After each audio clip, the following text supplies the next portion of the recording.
Anders Aslund. He is a professor at Georgetown University. He joins me now live from the American capital, Washington. Great to have you here with us on TRT World, Professor. Is this the biggest test that Zelensky has faced since the start of this war?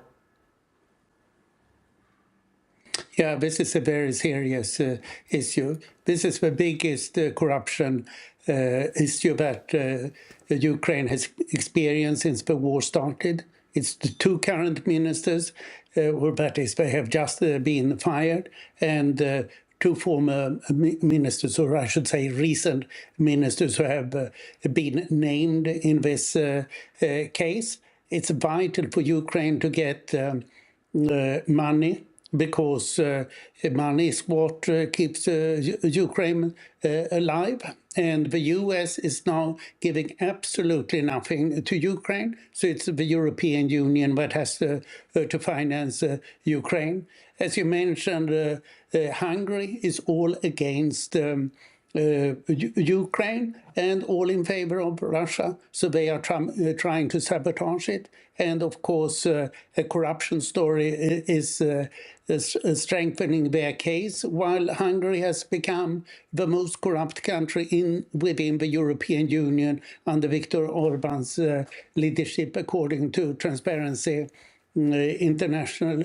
So it's vital for Ukraine to get the money now. And you're showing pictures from Pakrovsk, which many military experts say Ukraine is about to lose. And that would be the biggest loss for Ukraine in the war this year. So these are three issues that are crucial right now: the Ukrainian corruption scandal, the European money, and the battle of Pakrovsk.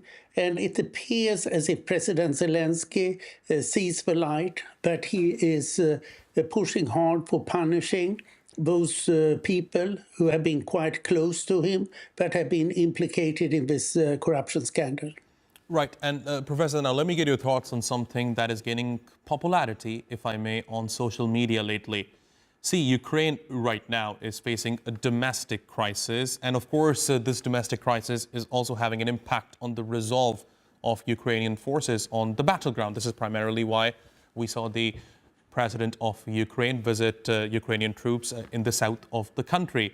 So some experts are saying now that it's better for Zelensky to make peace with Russia, concede the territory, because if he doesn't, Russia might be able to occupy more of Ukrainian territory, and at the time it would be more.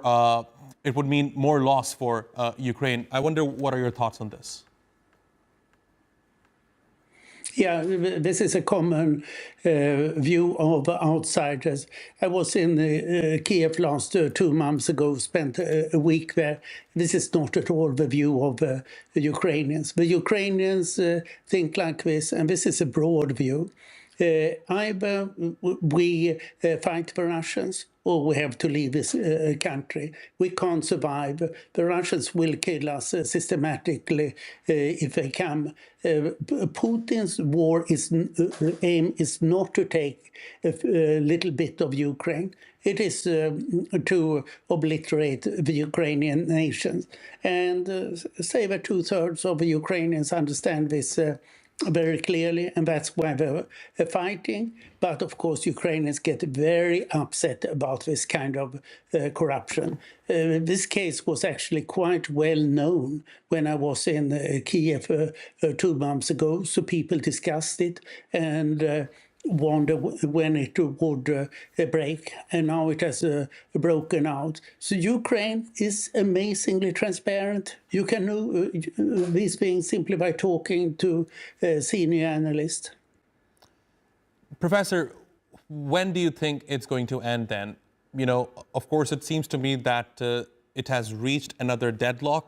Ukraine has pulled out of peace talks now, and of course, Russia appears to be advancing on the battleground, on the verge of occupying another Ukrainian territory. So where do you think all of this is going to end, and where are we heading? There haven't been any peace talks, so Ukraine has not withdrawn from anything. Russia has not been prepared to meet President Zelensky since December 2019. That is long before the full-scale war. So the question is really up to Russia. When will Russia have had enough of its war of aggression? For how long can Putin stay in power? The Ukrainians have no choice but to fight. If they stop fighting, Ukraine is finished. And the Russians don't need Ukraine for any purpose. It's only President Putin that needs the war in order to justify his repression inside Russia. Fascinating insights, Professor Anders Aslund. It's always a pleasure talking to you. Thanks very much for joining me here on TRT World.